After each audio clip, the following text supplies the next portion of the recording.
Radio Hindustan. नमस्कार, यह radio Hindustan और मैं हूँ आपके साथ आरजे तनु।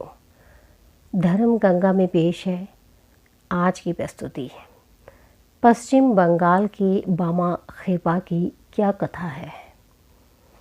पश्चिम बंगाल के गांव में वामा चरण नाम के बालक का जन्म हुआ। बालक के जन्म के कुछ समय बाद उसके पिता का देहांत हो गया। माता भी गरीब थी, इसलिए बच्चों के पालन पोषण की समस्या आई। उन्हें मामा के पास भेज दिया गया।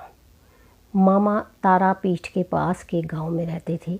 जैसा कि आमतौर पर अनाथ बच्चों के साथ होता है, दोनों बच्चों के साथ बहुत अच्छा व्यवहार नहीं हुआ। धीरे धीरे वामाचरण की रुचि बाबाओं की तरफ होने लगी। गांव के मशान में आने वाले बाबाओं की संगत में रहते रहते वामाचरण में भी देवी के प्रति रुझान बढ़ने लगा। अब वह तारा माई को बड़ी माँ कहते और अपनी माँ को छोटी माँ। वामाचरण कभी शमशान में जलती चिता के पास जाकर बैठ जाता, कभी यूं ही हवा में बातें करता रहता। ऐसे ही वह युवावस्था तक पहुंच गया। उसकी हरकतों की वजह से उसका नाम वामाचरण से वामा खेपा पड़ चुका था। खेपा का मतलब होता है पागल, यानी गांव वाले उसको आधा पागल समझते थे। उसके नाम के साथ उन्होंने पागल उपनाम जोड़ दिया था। वे ये नहीं जानते थे कि वस्तुतः कितनी उच्च कोटि का महामानव उनके साथ है। वह भाद्रपद मास की शुक्ल पक्ष की तृतीया तिथि थी। मंगलवार का दिन था। भगवती तारा की सिद्धि का परम सिद्ध मुहूर्त। रात का समय था। बामा खेपा जलती हुई चिता के बगल में शमशान में बैठा हुआ था। तभी नीले आकाश से ज्योति फूट पड़ी और चारों तरफ प्रकाश ही प्रकाश फैल गया। उसी प्रकाश में वामाचरण को माँ तारा के दर्शन हुए। कमर में बाघ की खाल पहने हुए, एक हाथ में कैंची लिए, एक हाथ में खोपड़ी लिए, एक हाथ में नीले कमल का पुष्प लिए, एक हाथ में खड्ग लिए हुए, महावर लगे सुंदर पैरों में पायल पहने हुए, खुले हुए कमर तक बिखरे केश से युक्त परम ब्रह्मांड की स्वामिनी, सौंदर्य की प्रतिमूर्ति, नीलवर्णी मंद मंद मुस्काती माँ तारा वामा खेपा के सामने खड़ी थी। वामा खेपा उस भव्य और सुंदर देवी को देखकर खुशी से भर गई। माता ने उसके सर पर हाथ फेरा और वामा खेपा वहीं समाधिस्थ हो गए। 3 दिन और 3 रात उसी समाधि की अवस्था में वे शमशान में रहे। 3 दिन के बाद उन्हें होश आया और होश आते ही वह माँ माँ चिल्लाते हुए इधर उधर दौड़ने लगे। अब गांव वालों को पूरा यकीन हो गया कि बामा पूरा पागल हो गया है। बामा की ये स्थिति महीने भर रही। कुछ दिन बाद वहाँ की रानी जी को सपने में भगवती तारा ने दर्शन दिया और निर्देश दिया कि मसान के पास मेरे लिए मंदिर का निर्माण करो और बामा को पुजारी बनाओ। अगले दिन से मंदिर निर्माण का कार्य प्रारंभ हो गया। कुछ ही दिनों में मंदिर बनकर तैयार हो गया और बामा को मंदिर का पुजारी बना दिया गया। बामा बेहद खुश हो गए क्योंकि उनकी बड़ी माँ अब उनके साथ थी। रानी द्वारा बनाया मंदिर अर्थात मोटे चढ़ावे की संभावना। अब ऐसे मंदिर में एक आधे पागल को पुजारी बनाना बहुत से पंडों को रास नहीं आया। वे बामा खेपा को निपटाने का मार्ग खोजते रहते थे।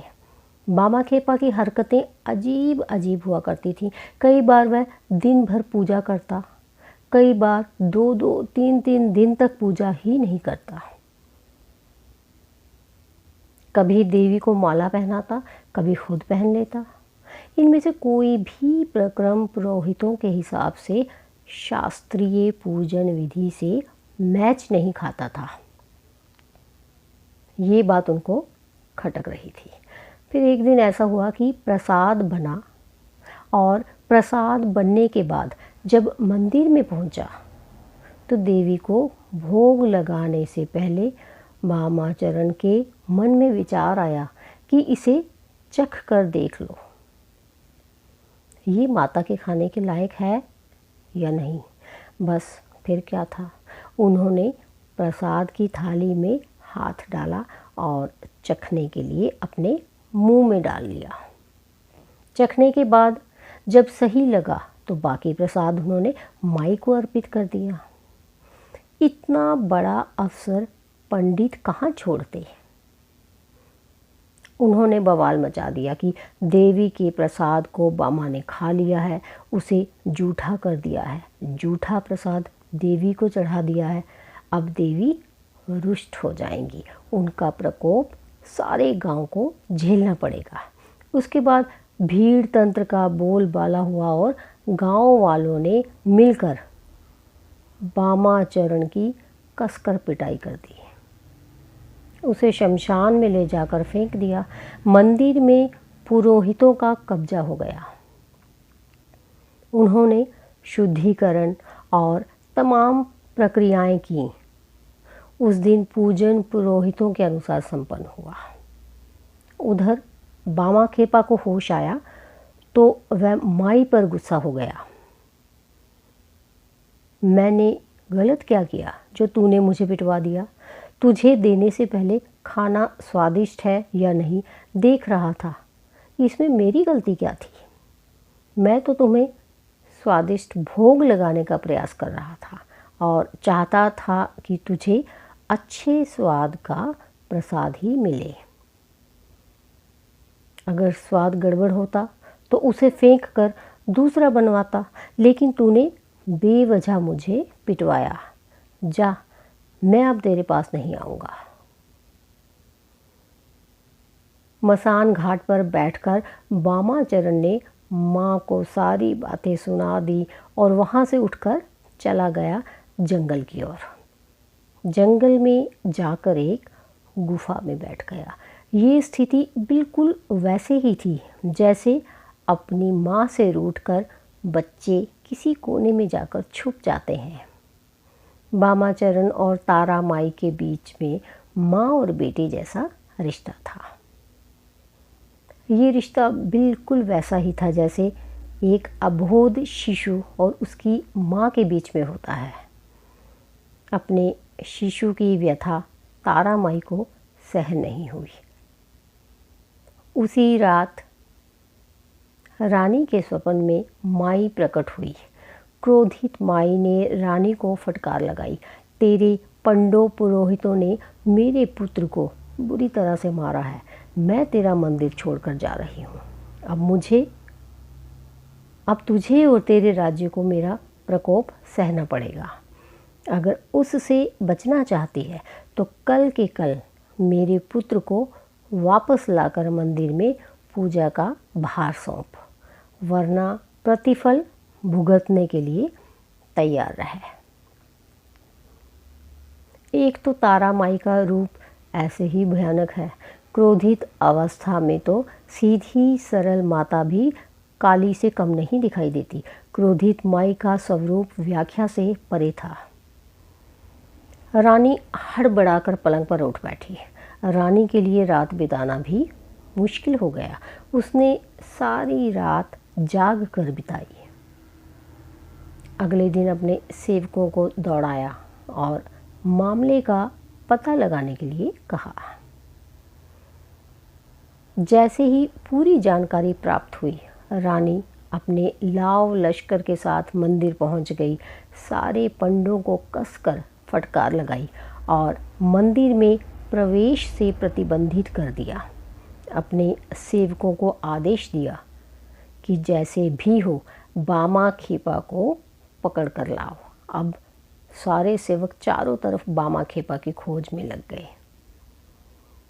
एक सेवक को गुफा में बैठा हुआ बामा खेपा मिल गया। बड़ी मनोबल के बाद भी वह नहीं माने।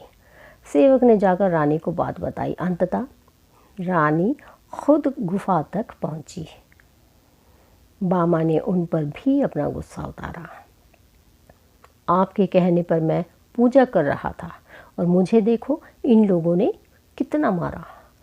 उनकी बाल सुलभ सहजता को देखकर रानी का नारी हृदय भी ममता से भर गया।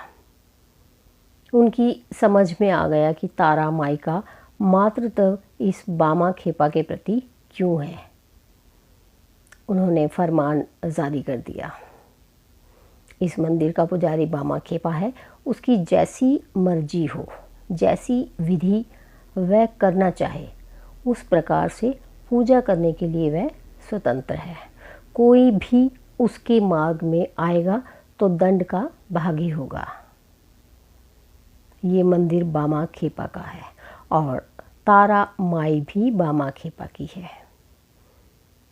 वह जिस विधान को सही समझे उस विधान से पूजा करेगा और वही विधान यहाँ पर भी सही माना जाएगा। बामा खेपा को तो जैसे मन मांगी मुराद मिल गई। माँ और बेटे का मिलन हो चुका था। मंदिर व्यवस्था फिर से बामा खेपा के हिसाब से चलने लगी। ऐसा माना जाता है कि तारा माई खुद बामा खेपा के हाथ से प्रसाद ग्रहण करती थी। ऐसे अद्भुत ढंग से बामा खेपा तारा माई के पूजन करते जिसका कोई नियम नहीं था। कभी सुबह 4 बजे पूजा चल रही है तो कभी दोपहर 12 बजे तक पूजा प्रारंभ नहीं होती। कभी रात भर पूजा चल रही है तो कभी पूरे दिन भर मंदिर की ओर बामा खेपा के दर्शन ही नहीं होते थे। उनकी पूजन विधि लोगों को पसंद नहीं थी, लेकिन उनके पास कोई उपाय नहीं था क्योंकि रानी का फरमान था। बामा खेपा अपनी मस्ती में जीते थे और लोग उन्हें नीचा दिखाने का रास्ता खोजते। एक दिन बामा खेपा की माँ का निधन हो गया। नदी में बाढ़ थी। नदी के उस पार गांव था। बामा जिद पर अड़ गए। छोटी माँ का दाह संस्कार बड़ी माँ के पास वाले शमशान में किया जाएगा। गांव वाले बाढ़ वाली नदी को पार करने में जान का खतरा है ये जानते थे, लेकिन बामा को समझाना किसी के बस की बात नहीं। नाव वाले से बाबा ने देह को नदी के पार पहुंचाने की बात की। नाव वाले ने साफ इनकार कर दिया। बाबा ने नाव देने के लिए कहा। नाव वाला हाथ जोड़कर बोला, बाबा यही मेरे जीवन का सहारा है। अगर बाढ़ में ये बह गई तो मैं घर कैसे चलाऊंगा। बामा के चेहरे में रहस्यमयी मुस्कान बिखर गई, जैसे उन्होंने कोई निर्णय ले लिया हो। उन्होंने अपनी माता के शव को उठाया और खुद नदी पर चलते हुए इस पार पहुंच गए। गांव वाले आंखें फाड़े उस दृश्य को देखते रह गए। बामा की इच्छा के अनुसार ही उन्होंने माई के मंदिर के पास वाले शमशान में अपनी माँ का दाह संस्कार संपन्न किया। मृत्यु भोज के लिए आसपास के सारे गांव में जितने लोग हैं सभी को निमंत्रित करने के लिए बामा खेपा ने अपने घर के लोगों और आसपास के लोगों को कहा।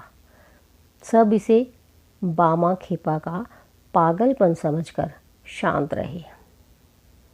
जिसके पास 2 वक्त की रोटी का पता नहीं, वह आसपास के 20 गांव को खाना कैसे खिलाएगा। ये उनके लिए कल्पना से भी परे की बात थी। जब कोई भी निमंत्रण देने जाने को तैयार नहीं हुआ तो बामा खेपा अकेले निकल पड़े। उन्होंने आसपास के 20 गांवों में हर किसी को मृत्यु भोज के लिए आमंत्रित कर लिया। सारे गांव वाले ये देखने के लिए कि तारापीठ पहुंचने लगे कि देखा जाए ये पगला किस प्रकार से इतने सारे लोगों को मृत्यु भोज कराता है। गांव वालों की आंखें उस समय फटी की फटी रह गई जब सुबह से बैलगाड़ियों में भर भर कर अनाज, सब्जी आदि तारापीठ की तरफ आने लगी। बैलगाड़ियों का पूरा एक काफिला मंदिर के पास पहुंच गया। अनाज और सब्जियों का ढेर लग गया। जो लोग आए थे उन्होंने खाना बनाना भी प्रारंभ कर दिया। दोपहर होते होते सुस्वादु भोजन की गंध से पूरा इलाका महक रहा था। प्रकृति भी अपना परीक्षण कब छोड़ती है। आसमान में बादल छाने लगे। प्रकृति ने भी उग्र रूप धारण कर लिया।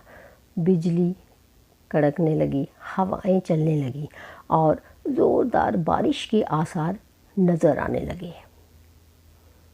बामा खेपा अपनी जगह से उठे और जिस जगह पर श्राद्ध भोज होना था उस पूरी जगह को बांस के डंडे से एक घेरा बनाकर घेर दिया। घनघोर बारिश चालू हो गई, लेकिन घेरे के अंदर एक बूंद पानी भी नहीं गिरी। गांव वाले देख सकते थे कि वे जहां बैठकर भोजन कर रहे हैं वह पूरा हिस्सा सूखा हुआ है और उस घेरे के बाहर पानी की मोटी मोटी बूंदें बरस रही हैं। जमीन से जल धाराएं बह रही हैं। वह पूरा इलाका जिसमें भोज का आयोजन था पूरी तरह से सूखा हुआ था। 20 गांव से आए हुए सभी लोगों ने छक कर भोजन किया। हर कोई तृप्त हो गया। अब बारी थी वापिस अपने अपने गांव जाने की। घनघोर बारिश को देखते हुए वापस जाने के लिए दिक्कत आएगी, ये सोचकर सभी चिंतित थे। बामा खेपा ने माई के सामने अपना अनुरोध पेश किया और कुछ ही क्षणों में आसमान पूरी तरह से साफ हो गया और धूप खिल गई। सारे लोग बड़ी सहजता से अपने अपने गांव तक पहुंच गए। दोस्तों, इस घटना के बाद बामा खेपा की अलौकिकता के बारे में लोगों को पता लगा। धीरे धीरे लोगों की भीड़ बामा खेपा की तारापीठ में बढ़ने लगी। कोई बीमार आता तो बामा खेपा उस पर हाथ फेर देते तो वह स्वस्थ हो जाता। निसंतानों को संतान की प्राप्ति हो जाती। सभी आगंतुकों की इच्छा और मनोकामना तारापीठ में पूरी होने लगी। बामा खेपा कभी भी बिना चखे माई को भोजन नहीं कराते थे। माई स्वयं अपने हाथ से उनको भोजन खिलाती थी और उनके हाथों से भोजन ग्रहण करती थी। ऐसे अद्भुत महामानव बामा खेपा अपने अंत समय में माई की प्रतिमा में लीन हो गए। तो दोस्तों, मुझे दीजिए अनुमति, फिर मिलती हूँ। तब तक यूं ही हंसते मुस्कुराते रहिए और अपना ख्याल रखिए। धन्यवाद। रेडियो हिंदुस्तान।